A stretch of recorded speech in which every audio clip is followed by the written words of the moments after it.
السلام عليكم جميعا، ازيكم عاملين ايه؟ وحشتوني كتير كتير. انا رجعت بقى في فيديو بقى ايه مشتريات من الفضة، عشان الطاقة السلبية بقت منتشرة جدا جدا جدا جدا. فحبيت اشارككم ان قد ايه ان الفضة مهمة، ان هي تخلصنا من الطاقة السلبية اللي في الجسم. اتعمل عنها ابحاث واتعمل عنها دراسات، ويعني عشان كده انا اول ما عرفت كده رحت اشتريت لي شوية مشتريات من الفضة. كانت عجباني جدا جدا جدا، وفي نفس الوقت شكلها زي الاكسسوري. وهقول لكم كل واحدة منها بتعمل ايه يعني. ده كانوا زمان، اقول لكم معلومة عن الفضة دي، لكم معلومة عنها. كانت الساحرات ولغاية دلوقتي أعوذ بالله بقى اللي بيعملوا سحر، بس هي كانت مقتبسة من زمان. زمان كانت الساحرات بتحوط نفسها كده بمية الفضة، والفضة أو يعني الفضة ومية الفضة لما تيجي تحضر سحر وكده، عشان ما تتأذيش، يعني ما يجيلهاش حاجة تحضرها تقوم تأذيها أو كده. فكانوا بيستخدموا الفضة في الموضوع ده، وده حقيقي فعلا. اللي هي بالنسبة، بصوا دي الاسورة دي، وهقول لكم جبتها منين. دي اسورة اهي، فضة. بصوا شكلها عامل ازاي. دي شكلها يعني يعني زي ستايل فرعوني شوية اهي.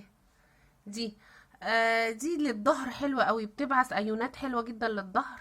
فانا جبتها وشكلها شيك، وفعلا الفضة بتشعر الواحد بالسعادة لما يلبسها. فالاسورة دي تحفة تحفة تحفة يعني، بجد اللي عنده ألم في الظهر، ويعني اللي ما عندوش مشتريات فضة بعد ما يشوف الفيديو دي، لا لازم بجد يجيب مشتريات فضة. الفضة من المعادن اللي ليها فوائد كتيرة جدا بتنقلها للجسم بتاعنا. زي التخلص من الطاقة السلبية في الجسم، زي أيونات لآلام الظهر. يعني بجد روعة. فأنا جبت دي وجبت الطقم ده. هو مكتوب عليه ما شاء الله، بس محدش يفتكر عشان الحسد ولا حاجة، هو كان مكتوب مكتوب عليه كده. يعني عجبني شكله اهو. ف وده معمول من ده عقيق هو قال لي حجر اسمه عقيق تقريبا، ايوه اللي هو ده اهو. و... ومعاه الغاويشة بتاعته اهي. دي بصوا شكلها عامل ازاي، حاجات شيك قوي. يعني انا قلت بدل ما اشتري اكسسوارات ملهاش لازمه، لا انا هجيب فضيات، يعني شكلها بقى يعني زي الاكسسوارات بس فضه، حاجه قيمه اهي. بصوا انا بحب الفضه جدا. بصوا شكل الحلق ده طالع موضه قوي، الحلقان اللي هي عامله كده نازل منها حاجات كده اهو. وجبت ايه تاني اما اوريكوا تاني. وده برضو الحلق ده، بصوا الحلق العربي ده، الموديل ده طالع موضه برضو قوي اهو. وده بصوا دي كمان فيها من هنا زي افيال فيل. فيل ده ولا ايه؟ اه ده فيل. فيل وفيها حجر برضو اهو. شكلها برضو شيك قوي الاسوره دي، يعني نصها اسوره ونصها زي نازل منها انسيال. وده برضو في اللبس بيبقى ستايل قوي، ده حلق المشخلع ده. اهو حلوة ستايل، طلعت موضة، طالع موضة لسه الحاجات دي. اه صحيح. بصوا الخاتم ده، ما اوريكم الحاجات دي. وده برضو خاتم حلو قوي، بصوا الستايل بتاعه اهو، مكتوب عليه والله خير حافظ. وايه تاني؟ وتعالوا نفتح دي نشوف فيها ايه. لا انا يعني ايه شبرق ده ايه، يعني شيكت نفسي بالفضة، جبت كذا حاجة فضة اول ما يعني بجد. وكانت دافع ان انا لما عرفت ان هي قد ايه مهمة للجسم، وقد ايه بتعمل طاقة ايجابية في الجسم، بتنقل طاقات ايجابية. فجبت قلت بدل ما ادفع فلوس في اكسسوري ملهاش لازمة، هجيبها بس من الفضة. بصوا دي برضو العين اللي هي الفرعوني دي، برضو هحطها في سلسلة فضة شيك قوي. وده السلسلة دي بقى اللي انا بلبسها، مش بقلعها، بس انا يعني حطيتها لكم عشان اوريها لكم في الحاجات اللي انا اشتريتها.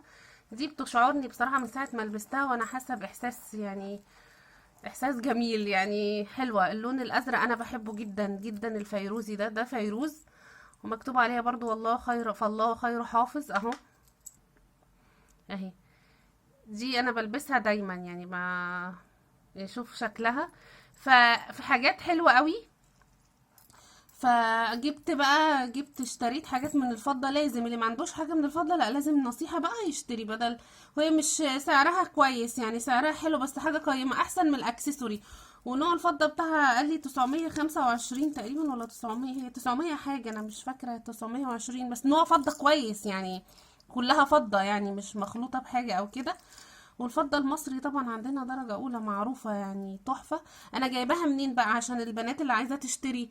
بصوا اهو العنوان اهو، فضيات أماني، سراج مول، محل رقم 2، مدينة نصر. مدينة نصر، بس مش عارفة هو في غلطة في في غلطة في الكتابة. هو السراج مول، فضيات أماني، السراج مول واحد. في السراج مول، السراج مول في مدينة نصر، بس هو في غلطة كتابية كاتبها مدينة نصر، دي لا دي حاجة تانية خالص، مش مدينة نصر. يعني هو السراج مول اللي في مدينة نصر، بس دي غلطة إملائية. بس محل رقم 2. المحل ده عنده حاجات شيك قوي وحلو قوي. هو حسب لي الجرام، الجرام من ده بكله بالمصنعية حسبولي ب20 جنيه. يعني 20 جنيه على الجرام بمصنعيته بكله يعني. بس وبقى يوزن الحاجة ويشوف تمنها ايه ويضربها في 20 جنيه بس. فهم دول الحاجات اللي انا كنت حابة اوريها لكم اللي انا جايباها.